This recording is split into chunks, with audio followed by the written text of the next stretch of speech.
할렐루야. 오늘도 주님을 예배하시는 우리 성도님들의 심령 위에 주님 주시는 은혜와 평강으로 충만하시길 주님의 이름으로 축원합니다. 우리 옆에 계신 분들과 인사 나누실 때요, 주님의 이름으로 축복합니다, 이렇게 한번 인사하시기 바랍니다. 매주 설교 전 인사말 생각하는 것도 참 어렵더라고요. 오늘 하나님께서 저희들에게 주시는 말씀은 창세기 50장 15절에서 21절까지의 말씀입니다.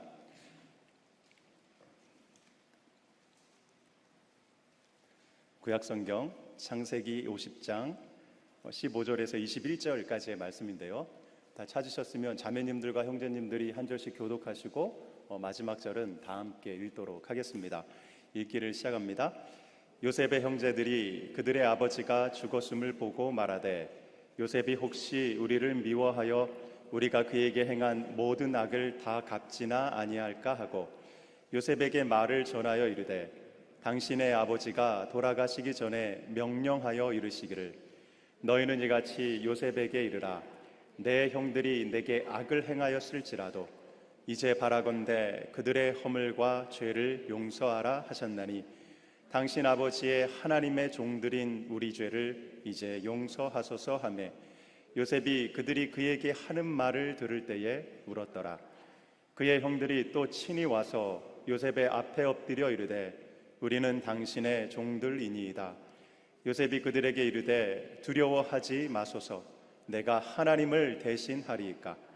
당신들은 나를 해하려 하였으나 하나님은 그것을 선으로 바꾸사 오늘과 같이 많은 백성의 생명을 구원하게 하시려 하셨나니, 당신들은 두려워하지 마소서. 내가 당신들과 당신들의 자녀를 기르리이다 하고 그들을 간곡한 말로 위로하였더라. 아멘. 요셉하면 가장 먼저 떠오르는 단어가 있습니다. 그것은 꿈입니다. 성경은 요셉을 가리켜 꿈꾸는 자라 이야기하는데요, 어릴 적 꾸었던 꿈과 함께 시작된 그의 파란만장한 삶은 정말 많은 사람에게 이 감동과 도전을 주는 것입니다.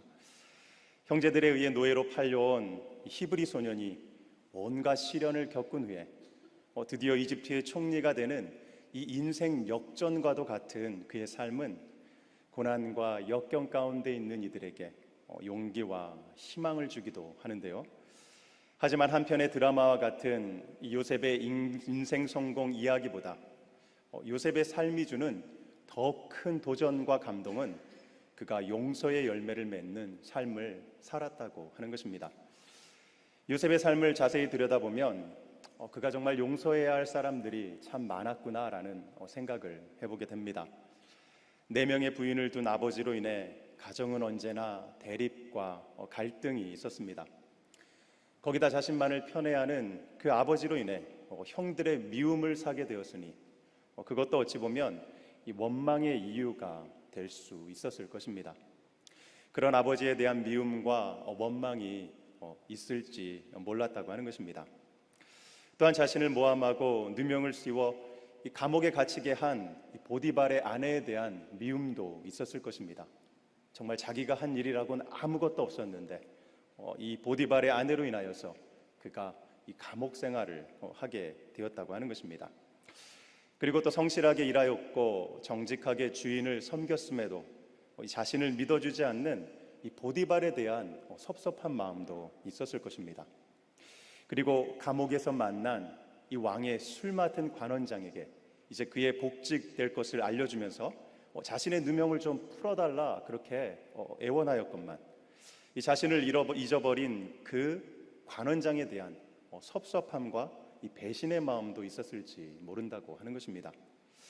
그리고 그 누구보다도 자신을 죽이려고 하고 심지어 은전 20개를 받고 이 상인들에게 팔아 이 이집트의 노예로 끌려오게 만든 그 장본인인 그의 형제들이 있었습니다. 다른 사람들은 몰라도 이 자신의 형제들만큼은 절대로 용서할 수 없다는 정말 다짐을 수없이 하지 않았을까 생각해 봅니다. 이제 애굽의 2인자가 되어 이 막강한 권력을 가진 요셉은 이 과거의 일들을 떠올리며 이 자신을 그토록 힘들게 한 이들을 찾아내어 얼마든지 복수할 수 있는 상황이 되었습니다. 자신이 원하는 일들을 할 수 있었다고 하는 것입니다. 하지만 그럼에도 불구하고 요셉은 복수하지 않았습니다.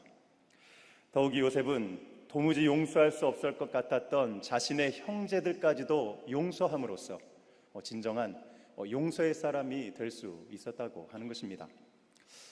성도 여러분, 우리도 인생을 살아가면서 우리가 용서하지 못하는 사람들이 많이 있음을 보게 됩니다. 가족들 가운데, 또 친구들 중에, 또 직장에서, 또한 이 교회 공동체 안에서도 용서하지 못하는 사람들이 있다고 하는 것이죠. 자신에게 잘못한 사람을 용서하는 일이 결코 쉬운 일이 아니기 때문에 그렇게 그냥 마음에 묻어두고 살아가는 것입니다. 용서하지 않는 사람은 자기가 지나가야 할 다리를 파괴하는 사람이다라는 말이 있습니다. 정말 맞는 이야기가 아닐 수 없는 것이, 우리는 과거에 받았던 상처와 또 타인들의 잘못을 마음에 새기며 한평생 고통과 이 아픔 가운데 살아가는 이들을 종종 볼 수 있기 때문입니다. 그런 면에서 보면 이 꿈의 사람 요셉이 그의 꿈을 이룰 수 있었던 것도 그가 용서의 사람이었고, 또 용서의 열매를 맺는 삶을 살았기에 가능했던 것입니다. 그렇지 않으면 요셉도 이 과거의 일에 매여 한평생을 원망과 미움의 노예가 되어 이 감옥 속에서 외롭게 죽어갔을 것이기 때문입니다. 이렇듯 매우 중요하면서도 하기 힘든 용서, 저는 오늘 이 요셉의 이야기를 통해 용서의 열매를 맺는 길이 과연 무엇인지 한번 여러분들과 함께 살펴보고자 합니다.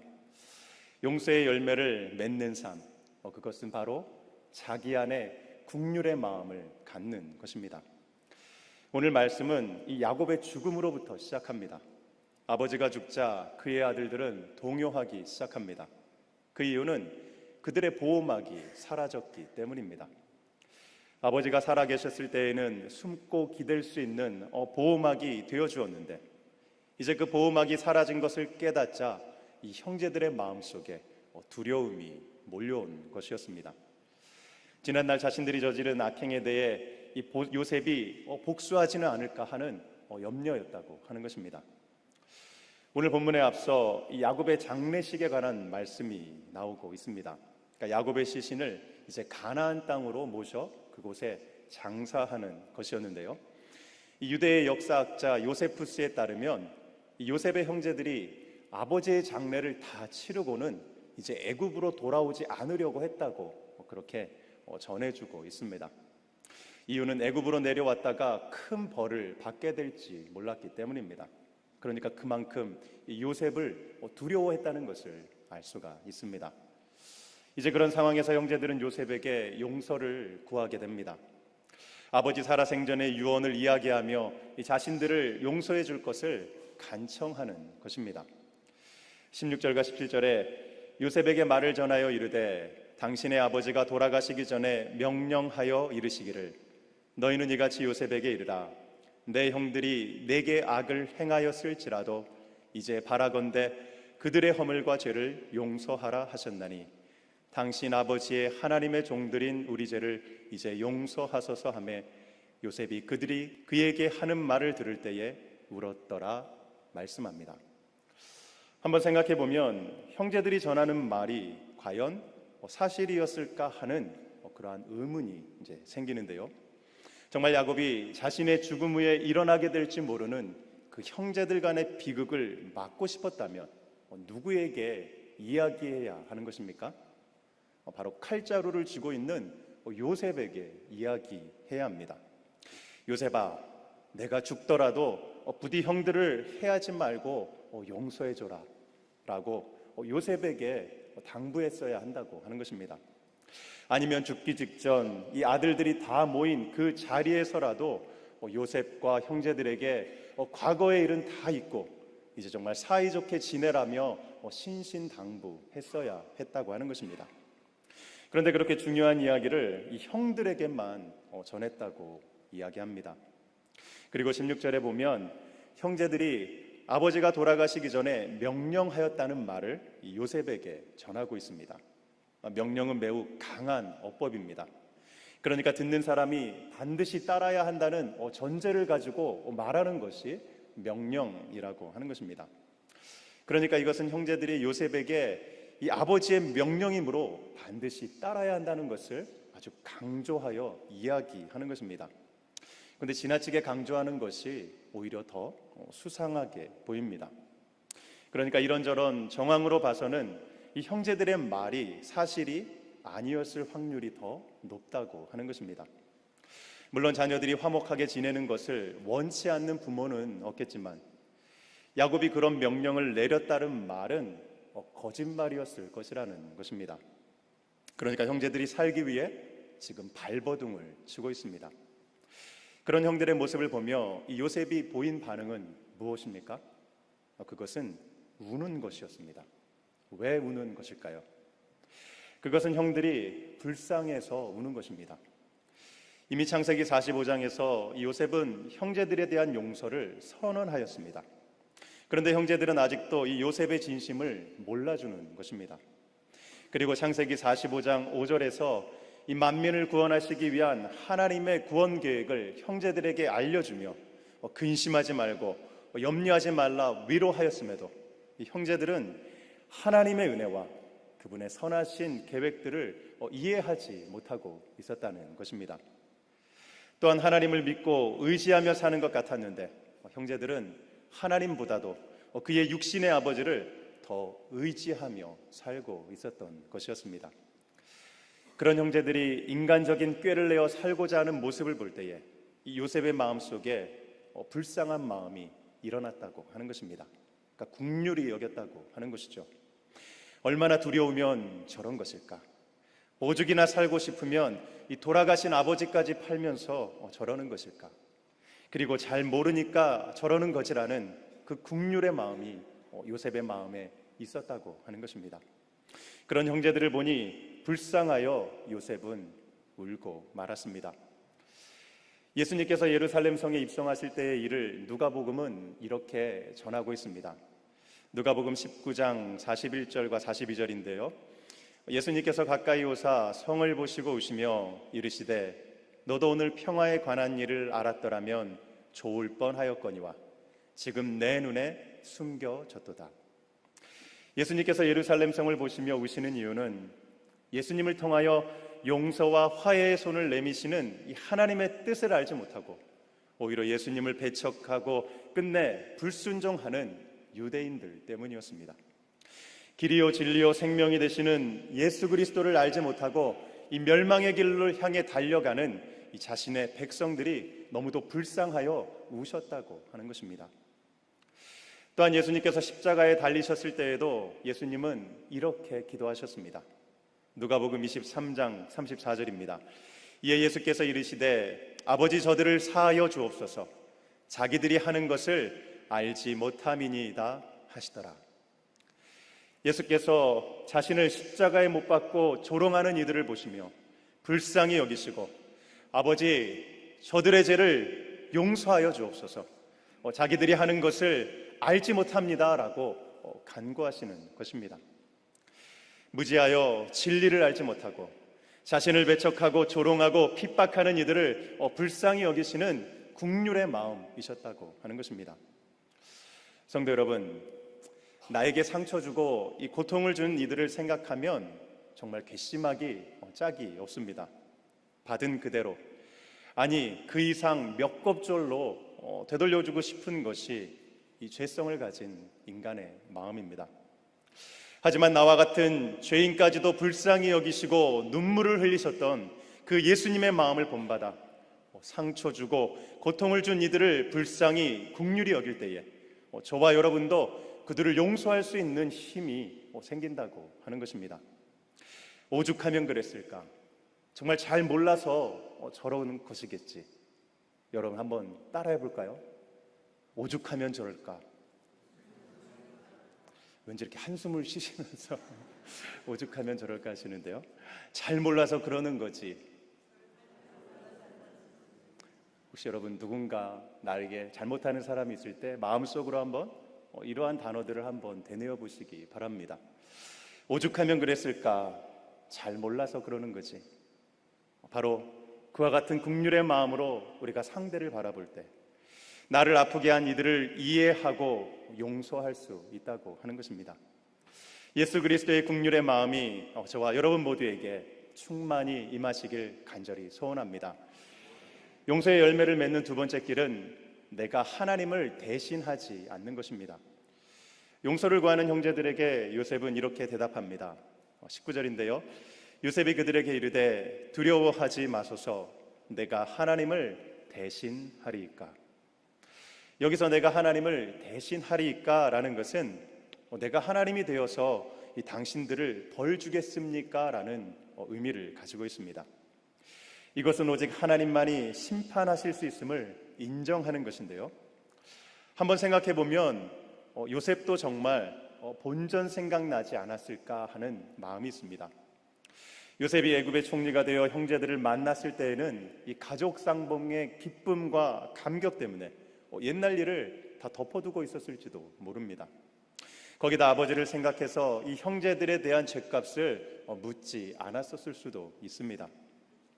그런데 이제 아버지가 죽고 요셉과 형제들 사이에는 아무것도 남지 않게 되었습니다. 더군다나 살겠다고 잔머리를 굴리는 형제들을 보면 정말 불쌍하다가도 한 대 때려주고 싶은 그 인간 본연의 마음이 이 요셉 안에 있을 수 있었다고 하는 것입니다. 그런데 요셉이 그리하지 않았던 이유는 그가 하나님을 대신하여 심판할 수 없다는 것을 잘 알고 있었기 때문입니다. 심판은 하나님의 영역에 속한 것임을 인정했기 때문입니다. 하나님만이 죄인들을 판단하시고 심판하실 수 있는 유일한 분이시라는 것을 요셉은 믿었고 또 자신의 믿음대로 그렇게 행동했던 것입니다. 그러고 보면 요셉은 그의 삶에 언제나 함께 하시고 삶을 주관하시는 하나님을 철저히 인정하였던 것을 볼 수 있습니다. 보디발의 아내의 유혹을 받았을 때도 그와 함께 하시는 하나님의 존전에서 죄를 범할 수 없어 그는 옷을 벗고 도망치기까지 하였습니다. 또한 그 어떤 상황에 처하든지 요셉은 언제나 성실하였습니다. 왜냐하면 사람 앞에서가 아니라 하나님 앞에서 살았기 때문입니다. 그러니까 하나님을 철저히 인정했다고 하는 것입니다. 하나님의 주권을 그렇게 인정한 요셉은 자신이 심판관이 되지 않고 그 심판까지도 하나님께 맡겨드렸다고 하는 것입니다. 성도 여러분, 나의 삶에 함께 하시는 하나님의 존재, 하나님의 주권을 철저히 인정하는 사람만이 용서할 수 있는 사람임을 믿으시기 바랍니다. 그리고 하나님을 대신하지 않는다는 것은 내가 하나님보다 더 나을 수 없다는 것을 인정한다는 의미입니다. 20절에 당신들은 나를 헤아려 하였으나 하나님은 그것을 손으로 바꾸사 오늘과 같이 많은 백성의 생명을 구원하게 하시려 하셨나니라고 말씀합니다. 요셉은 형제들의 행동이 분명 사람을 해하려는 아주 악한 일이었음을 이야기하고 있습니다. 하지만 요셉이 그것을 말했던 이유는 이 형제들에게 수치심을 주거나 아니면 그들에게 죄책감이 들도록 하려는 것은 아니었습니다. 다만 요셉은 이 사람의 악한 행위까지도 선으로 바꾸시는 하나님의 은혜와 능력을 알려주고 싶었던 것이었습니다. 여전히 죄의 문제로 붙들려 번민하고 있는 이 형제들의 마음을 하나님의 구원 계획과 그분의 한없는 은혜 안에서 자유할 수 있도록 인도하려고 했다는 것입니다. 요셉도 처음부터 이와 같은 하나님의 계획과 은혜들을 다 깨닫지는 못하였을 것입니다. 요셉이 형제들에 의해 이 미디안 상인들에게 팔려 애굽으로 내려와 노예 생활을 하고 그러다가 간간 미수범이라는 이 불명예를 안고 지하 감옥에 갇혔을 그때에 그도 하나님이 정말 계시는 것일까? 계시다면 어떻게 나에게 이러실 수 있을까? 차라리 내가 하나님의 일을 했더라면 더 나이스하게 그리고 모든 사람이 해피하게 잘할 수 있었을 것이라는 탄식과 원망들을 하지 않았을까 생각해 봅니다. 하지만 요셉이 이 과거에 일어난 모든 일이 결코 우연히 일어난 것이 아니라 하나님의 오묘한 구원 계획과 은혜의 섭리 속에서 이루어진 것임을 깨닫게 되었을 때 그는 전적으로 하나님을 신뢰할 수 있게 되었습니다. 요셉은 그의 형제들이 하나님의 뜻을 이루기 위한 도구로 사용되었음을 알게 되었을 때에 더 이상 그들을 미워하지 않고 그들을 용서할 수 있었다고 하는 것입니다. 고난이라는 작은 퍼즐 조각만을 보고 있을 때에는 원망과 의심과 이 미움의 마음을 가질 수밖에 없습니다. 그런데 퍼즐 조각들이 하나하나 맞춰지면서 합력하여 선을 이루시는 이 하나님의 크고 놀라운 계획을 알게 되었을 때에 요셉은 하나님을 신뢰할 수 있었고 또한 형제들을 이해하고 용서할 수 있었다고 하는 것입니다. 성도 여러분, 하나님은 이 세상 그 누구보다도 심지어 나 자신보다도 나의 삶을 더 잘 아시는 분이십니다. 또한 하나님은 나의 삶을 위해 나보다 더 잘 일하실 수 있는 분이십니다. 내가 계획하고 시행하는 모든 일들이 하나님께서 하시는 것보다 더 나을 수는 없다고 하는 것입니다. 하나님은 악을 선으로 바꾸시는 분이시고 무에서 유를 창조하시고 혼돈에서 질서를 또한 흑암에서 빛을 창조하시는 분이십니다. 그 하나님께서 하시는 일이야말로 좋은 일이며 가장 최상의 일이라고 하는 것입니다. 우린 때로는 내가 하면 더 잘할 수 있을 것이라 착각하며 살 때가 있습니다. 나의 판단이 더 옳게 보이고 내가 계획하는 일이 더 좋게 보인다고 하는 것입니다. 하지만 우리는 결코 하나님보다 더 나을 수는 없습니다. 설령 지금은 나의 삶이 꽉 막힌 것 같고 나의 삶의 실타래가 꼬여 있는 것 같을지라도 하나님은 그 모든 것을 선한 것으로 변화시켜 주시는 분이십니다.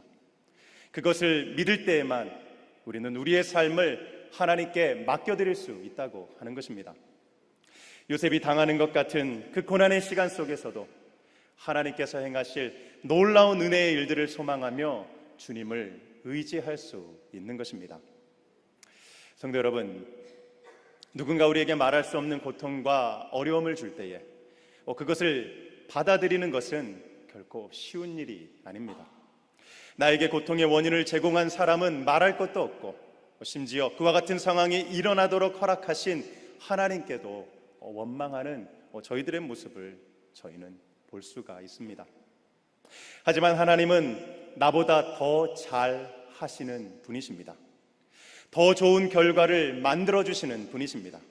악을 선으로 바꾸시고 흑암을 빛으로 바꾸시고 절망을 소망으로 또한 죽음을 생명으로 바꿔주시는 분이 하나님이십니다. 또한 나보다 더 잘 심판하시는 분이시기도 합니다. 나보다 더 공정하게 그리고 나보다 더 철저하게 심판해 주시는 분, 그분이 바로 하나님이십니다. 그것을 믿고 하나님을 신뢰할 때에 우리는 고난도 능히 이겨낼 수 있고 또한 우리를 미워하고 핍박하는 사람들까지도 용서할 수 있다고 하는 것입니다. 바라기는 나보다 더 잘 알고 더 잘 하시는 하나님을 더욱 의지하시고 그분께 나의 삶과 내가 하고자 하는 심판까지도 다 맡겨드릴 수 있는 우리 성도님들 되시기를 바랍니다. 마지막으로 이 용서의 열매를 맺는 길은 악을 선으로 갚는 것입니다. 21절에 당신들은 두려워하지 마소서 내가 당신들과 당신들의 자녀를 기르리이다 하고 그들을 간곡한 말로 위로하였더라. 요셉은 그의 형제들을 용서함과 동시에 자신이 형들과 그들의 자녀들의 필요를 책임질 것을 약속하고 있습니다. 자신이 그들을 섬길 것임을 이야기하며 이 두려움에 빠진 형들을 진심으로 위로하고 있는 것입니다. 형들이 과거에 저지른 악한 일에 대하여 절대로 복수하지 않고 그들에게 사랑을 베풀고 섬기겠다는 이 적극적인 용서의 모습을 보여주고 있습니다.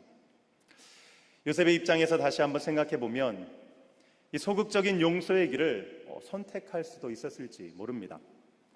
소극적인 용서란 말 그대로 그냥 용서만 하는 것입니다. 형님들 너무 걱정하지 마세요. 제가 정말 하나님을 대신할 수 있겠습니까?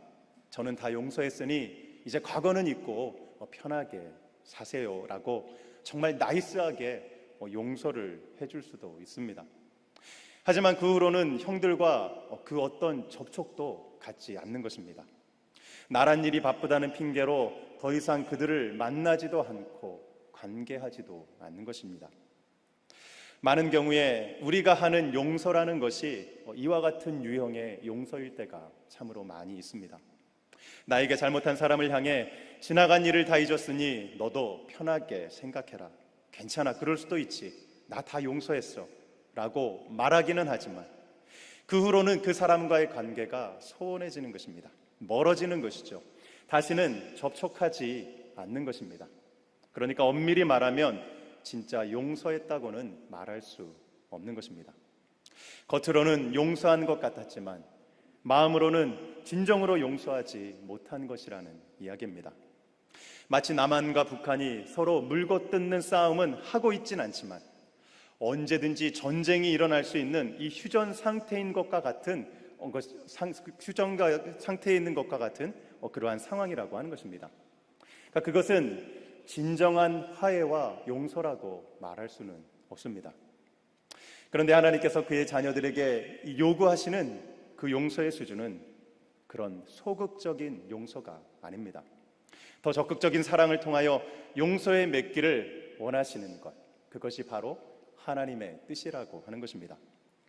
누가복음 6장 27절과 28절에 그러나 너희 듣는 자에게 내가 이르노니 너희 원수를 사랑하며 너희를 미워하는 자를 선대하며 너희를 저주하는 자를 위하여 축복하며 너희를 모욕하는 자를 위하여 기도하라 말씀하고 있습니다. 옛말에 은혜는 바위에 새기고 원수는 흐르는 물에 새기라는 그와 같은 말이 있습니다. 그런데 많은 사람들은 은혜는 흐르는 물에 새기고 원수는 바위에 새기는 것이 보편적인 모습입니다. 그런데 어떻게 원수를 사랑할 수 있고 또 미워하는 자를 선대할 수 있고 나를 저주하는 자를 위해 축복할 수 있고 모욕하는 자를 위해 기도할 수 있는 것입니까? 그것은 우리 안에 하나님의 사랑이 이미 들어와 있기 때문입니다. 원수된 우리를 위하여 하나밖에 없는 아들을 주시기까지 사랑하신 그분의 사랑이 우리의 삶을 주장하고 있기 때문입니다. 나의 힘으로는 도저히 용서할 수 없고 사랑할 수 없고 섬길 수는 없지만 하나님의 사랑과 그 은혜의 힘이 있기에 주님의 말씀에 순종하여 적극적인 사랑과 용서를 할 수 있다고 하는 것입니다. 하나님은 그 크신 사랑으로 원수되었던 우리를 용서하시고 참된 평화를 이루어 주셨습니다. 그리고 그의 자녀된 우리도 서로 사랑하고 용서함으로 이 참된 평화를 누리며 살기를 원하신다고 하는 것입니다. 그것이 바로 용서의 열매이고 하나님께서 그의 자녀들에게 적극적인 용서를 요구하시는 이유이기도 한 것입니다. 오늘 본문 다음에 나오는 두 개의 구절은 이렇게 전해주고 있습니다. 22절과 23절인데요. 요셉이 그의 아버지의 가족과 함께 애굽에 거주하여 110세를 살며 에브라임의 자손 3대를 보았으며 므낫세의 아들 마길의 아들들도 요셉의 스라에서 양육되었더라. 형제들과의 진정한 화해와 용서를 이룬 이 요셉의 삶은 평안 그 자체였습니다. 장수하며 많은 후손들을 보며 가족 간의 사랑을 나누며 하나님께서 계획하신 그의 삶을 아름답게 마칠 수가 있었다고 하는 것입니다. 만약 요셉이 형제들을 향하여 복수의 칼을 휘둘렀다면, 만약 요셉이 정말 소극적인 범위 안에서만 그의 형제들을 용서하였더라면 요셉의 남은 생애도 고통과 외로움의 시간이 되었을 것입니다. 사랑하는 성도 여러분, 서두에서도 말씀드렸던 것처럼 누군가를 용서하는 것은 결코 쉬운 일이 아닙니다. 여러분에게 말씀을 전하는 이 목사인 저에게도 용서란 얼마나 커다란 도전인지 알지 못합니다. 하지만 우리에게 하나님의 말씀이 있기에 또한 하나님의 긍휼하심과 사랑과 은혜가 있기에 저와 여러분은 용서할 수 있고 또한 용서의 열매를 맺을 수 있다고 하는 것입니다. 우리 모두에게 참된 용서를 통하여 이 평안의 은혜를 주기 원하시는 그 하나님을 믿고 붙들며 그분의 말씀에 순종하여 용서의 열매를 맺는 축복의 삶을 살아가시는 우리 성도님들 되시길 주님의 이름으로 축원합니다.